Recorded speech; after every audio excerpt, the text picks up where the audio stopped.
Rev Mel will kick the crap out of your testicles. Talking Sex Radio. If you're good, she'll put a finger in your pooter hole. Talking Sex Radio, yeah. In the scenes, which you might actually know too at the same time, because I think you're from here. That have, they're social vampires by certain aspects. They engage in vampirism, but they fill their blood fetish people at the same time because they can't explain their connection or when they're awakened, because some people do it on their own apparently. So what I'm getting from this is that basically not everybody is accepting the blood vampires.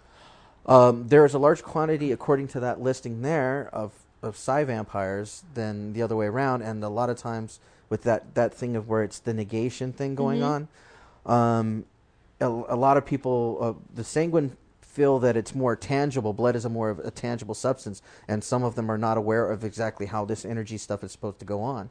I have no metaphysical root whatsoever, except for what I'm studying as it is. Yeah. And I am actually a non-denominational Christian. I just don't serve. My faith is that's the faith that I was raised on. That's the faith that I've accepted. But I am currently sinning just well.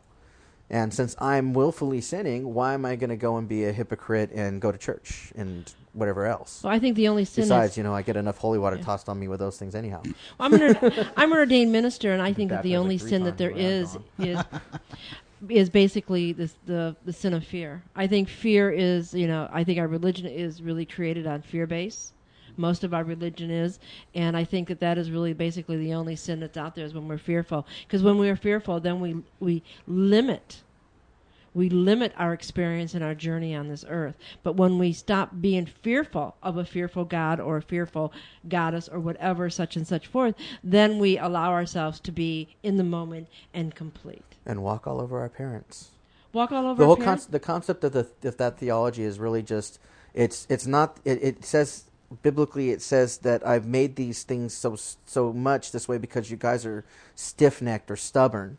So the whole concept is actually not supposed to really be fearful. It's the thought that you're going to go home and get hit by the belt because you stayed out all night. Well, you know what? The religion was supposed to be, but everybody was doing fear and brimstone. Well, how can you control the masses? You introduce fear. If you can control everyone by introducing fear, you're going to control everyone. So a lot of our religions is fear-based because they had to control the masses.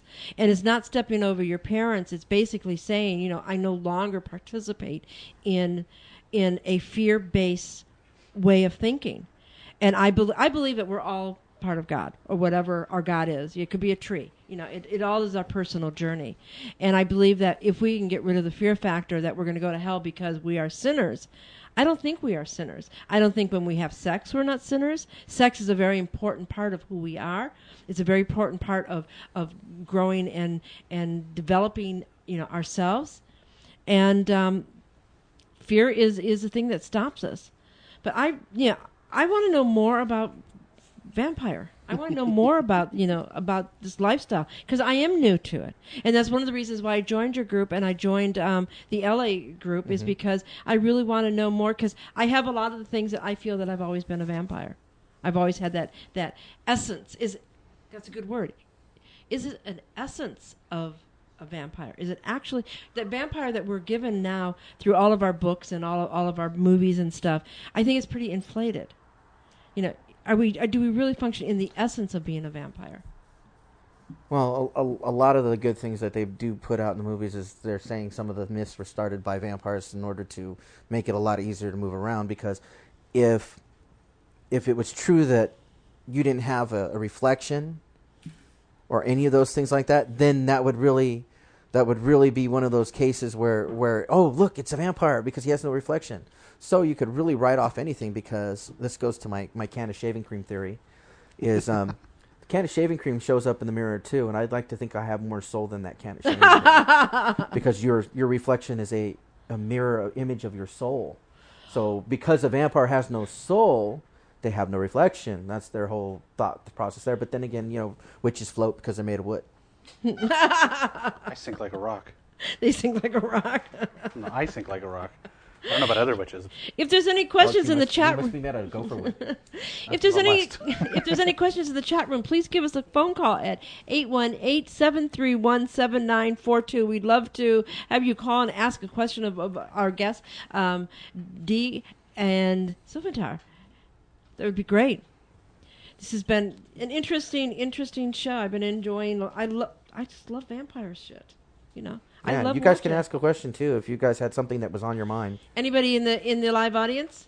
They're being a little quiet back Club there. Des Vampires is actually formed with the concept of actually educating people because it was actually a friend of mine. His name's Justin. Perfectly normal guy, Justin Blake Davenport. If you ever do contact me, because I lost contact with him like years and years ago. Him originally, when I met him, he was having issues with trying to be a goth. He wanted to be goth, and the girl he was hanging out with was telling him, "Oh, to be goth, you got to wear a dress." I didn't know that. Really?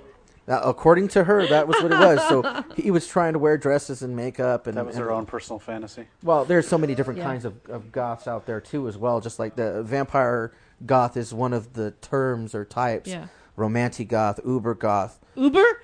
Uber. Is that like Goober? Uber? No, Uber like ultimate, the old school or whatever you want to call it. Old school goth. We're working on the homie thing. We're trying to get the gangsta goth going. Gangsta goth as a new style. As a new style. So how do you dress for gangster goth? That would be like all the gangbanger gear that they normally wear, but with fishnet here and there. And dark colors, because all they really wear is like a whole bunch of baggy clothing and like t-shirts. Where I come from, there's a group that they're Colonia Chicas, from Oxnard.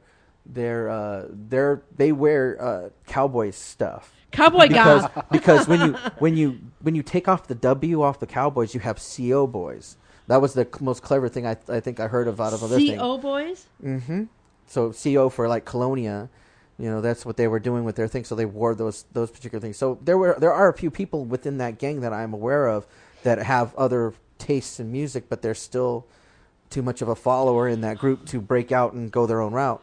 Yeah, I don't know. This is kind of disappointing because I really wanted blood and vampire teeth, and I really believe in vampires, and this is like putting us in the club scene, and it's heartfelt here. Well, even in the club scene, a large quantity of people were shied away from for a while because they started out where this was popular. Then you got a bunch of these other people coming in there, being vampires and whatever else, and those people kind of made other people kind of. But where's the individuality in all of this? It's almost like it's really just. Go ahead. Think about like BDSM and when the club scene, when the goth and BDSM scene kind of merged, the new BDSM. Oh yeah. And you have the club scene in BDSM. You have the same thing with vampires. Uh-huh.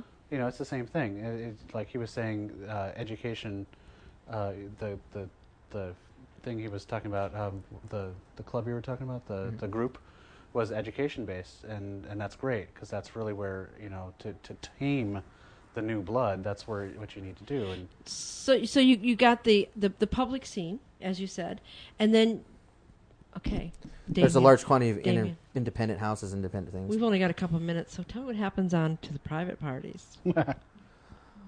Well, it would depend on who you go to. Only you can whisper it to me. Oh, I've got the microphone right here. Lots of stuff. That's not telling me anything. Do you have to come back to tell me that?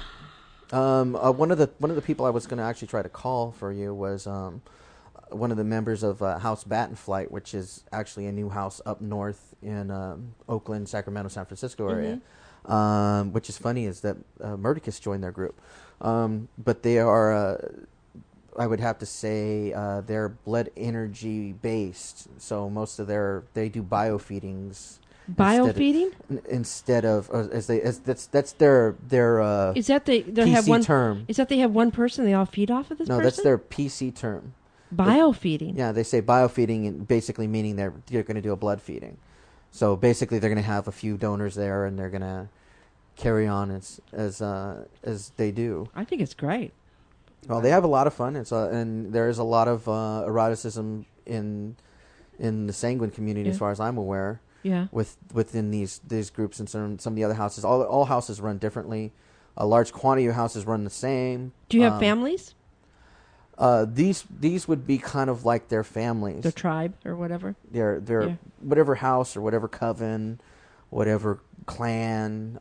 Granted, though, I was actually hearing something from somebody that I knew that they were talking about these clans out in Texas, but these people in Texas have taken White Wolf onto a whole new level, because they're actually calling their clans by the names that are in the 13 Clans of White Wolf, which White Wolf is a role-playing game. Right. One of my friends was in the TV show Kindred the Embrace that was spawned from that role-playing game. But the difference is he is a blood drinker. Okay. Okay, we got to wrap it up. What we're going to do is, this show has gone. It's been 2 hours already, and you've been watching the Rev Mel Show on Talking Sex Radio. We've been talking about vampires and having a good time, and a few little humorous things here or there. I still don't have a lot of answers. I'm going to do, my quest is to find out a little bit more about vampirism and get it out there to the masses. But I want to thank you guys for joining Talking Sex Radio and watching it. You've been watching the Rev Mel Show on TalkingSexRadio.com, where real people talk about real sex with real kinky people. I'd like to thank our guests, Silventar and Damien, for coming on, and Little Submissive there, and also for my producer for being, for coming and reading all those things, which is Count Boogie. See, you like his name, Count Boogie. Ooh, and you've been, this is the Rev Mel Show, and it's where we keep on, ready? Where we keep on fucking. See ya. Ooh, the show is over. Rev Mel needs to go and masturbate. Ow. We'd like to thank some groovy people. So watch their names on the screen and go tell them that they're great. Yow! Ooh, boo-doo, bow wow. Rev Mel is a kooky, nutty gal. I love her. Ooh, the show is over. But we'll be back, so look around the side or something. The show is over. Reverend Mel, ooh, she makes me feel funny in my no-no spot. Ooh, blah, blah.